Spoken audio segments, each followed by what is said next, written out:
Di sini kami akan menjelaskan makalah kami yang berjudul Memilih Bahan Bacaan. Baiklah, yang pertama yaitu tujuan memilih bahan bacaan. Yang pertama, pengertian bahan bacaan. Pemilihan bahan bacaan merupakan proses penting dalam pengembangan literasi dan pengetahuan seseorang. Tujuan dari memilih bahan bacaan adalah untuk memperluas wawasan, mendapatkan informasi yang relevan, serta mengembangkan pemahaman terhadap berbagai topik. Selain itu, pemilihan bahan bacaan juga bertujuan untuk memenuhi kebutuhan dan minat individu, sehingga dapat memberikan pengalaman membaca yang menyenangkan dan bermanfaat. Dengan memilih bahan bacaan yang sesuai, seseorang dapat meningkatkan kemampuan berpikir kritis, mengembangkan keterampilan analisis, serta memperkaya kosakata dan pemahaman bahasa. Yang kedua, jenis-jenis bahan bacaan. Yang poin A, bahan bacaan mekanis atau bersuara. Membaca bersuara sering juga menggunakan nama-nama yang berbeda seperti membaca mekanis, membaca oral, membaca ulat, dan membaca nyaring. Walau apapun nama yang digunakan, membaca mekanis ini merupakan satu aktiviti membaca yang disuarakan dengan jelas untuk menangkap dan memahamkan informasi, pikiran, dan perasaan seseorang pengarang. Yang poin B-nya, bahasa bacaan metalis atau senyap.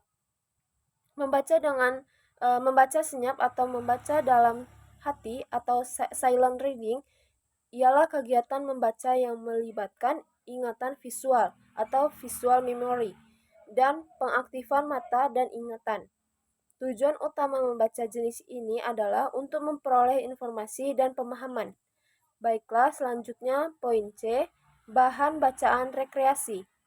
Membaca rekreasi adalah satu lagi bentuk kegiatan membaca yang tidak melibatkan perahan otak yang begitu serius.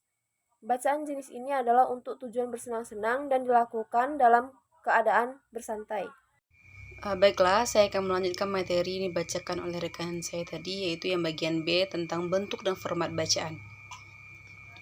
Format bacaan dapat dibedakan menjadi beberapa jenis, termasuk format paragraf dan sub-bab, serta format penulisan buku. Format paragraf dapat dibedakan menjadi lurus dan bertaki, sedangkan format subbab dapat dibedakan menjadi lurus dan bertingkat. Sedangkan format penulisan buku mencakup aspek-aspek seperti jenis huruf dan ukuran, margin, spasi, penurunan halaman, penurunan bab, dan sub-bab. Penggunaan gambar dan ilustrasi serta referensi dan daftar pustaka. Dalam membaca, beberapa penelitian menunjukkan kecenderungan preferensi siswa dalam membaca materi akademik dalam format digital dibandingkan format tercetak. Selanjutnya yaitu faktor-faktor yang mempengaruhi mahasiswa terhadap format digital. Yang pertama ada ketersediaan dan akses, yang kedua ada fitur pencarian teks, yang ketiga ada kustomisasi, yang keempat ada portabilitas, yang kelima ada fitur multimedia, yang keenam ada rumah lingkungan. Baiklah, mungkin hanya sekian video materi tentang memilih bahan bacaan.